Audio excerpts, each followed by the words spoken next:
Hey, what's going on, guys? Joe with OMGRC here. So I talked to Redcat today just to kind of get an update as to where these Gen 8, these International Scout 2s are at. They said that they're going to be in around January 7th. So we're talking January 7th of 2019 is when they'll be in. So we can expect these sometime, as far as in our own hands, probably somewhere in the near, like mid-January, realistically. Because even there could be some kind of hiccup in it, so we're expecting somewhere in January, more or less. They said the 7th, but that's where we're at. But on the other side of this coin, we know when this is coming in now, and I was expecting it to be in December. Also, I just want to kind of want to see what you guys have. If you have any kind of crawlers, trail trucks, those scale as what we're kind of looking at here as far as in the listing and everything under crawlers, but looking for scale as well as to what this Scout 2 would be as a scale truck. I would call it like a trail truck anyway. What do you guys have? What's past experience on maybe, leave some comments below. I'd definitely like to read them and see what you guys have, what what you liked about it or didn't like about something.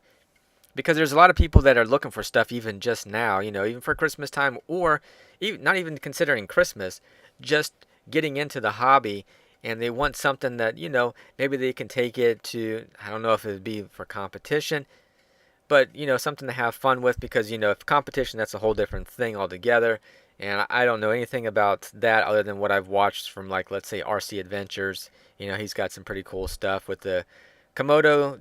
I think that was one of them that he was using, and he had some other truck too at one point in time. So he had like the Komodo and another vehicle that he was kind of matching up with. And I think the Komodo, the main thing with it was just the tires. It didn't have enough grip. They had foam in there, and either apparently that foam was too dense or too firm, what have you, and it wouldn't allow the tire to grip. And the main thing is, yeah, tires are a big factor in here too, and obviously with just a matter of where that weight is in the vehicle as well.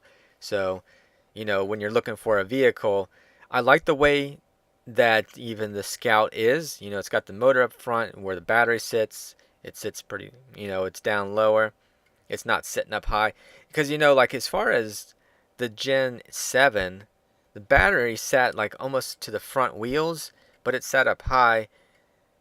Anyway, I like the arrangement that this other one has as far as a Scout, plus those portal axles giving you a little bit more clearance, and there's more thought out.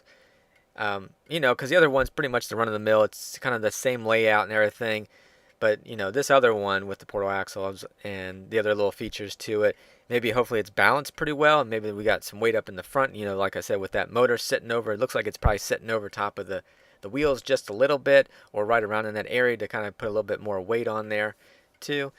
So because like I have the Gen 7 Pro, and because you have like the tire that sits on top, you have all the extra little stuff that's on there, you have the roll cage, I'd almost say, and you guys can correct me if I'm wrong on this one or not, but if we were to take just the two and we say, okay, the Gen 7 Sport and the Gen 7 Pro, whatever as far as the Pro has, so it has aluminum shocks and it's got some other stuff in there, as well as like, anyway, we know like what it has, accessories that are on top. Those accessories on top make it heavier, make it top heavy, and it wants to roll over easier too.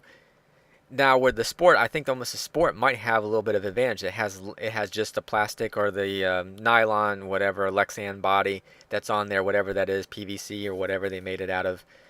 Body top, just like the Pro, but without being so top heavy, it may perform just a little bit better on certain angles and everything, like because it doesn't have the extra weight sitting on top of its roof.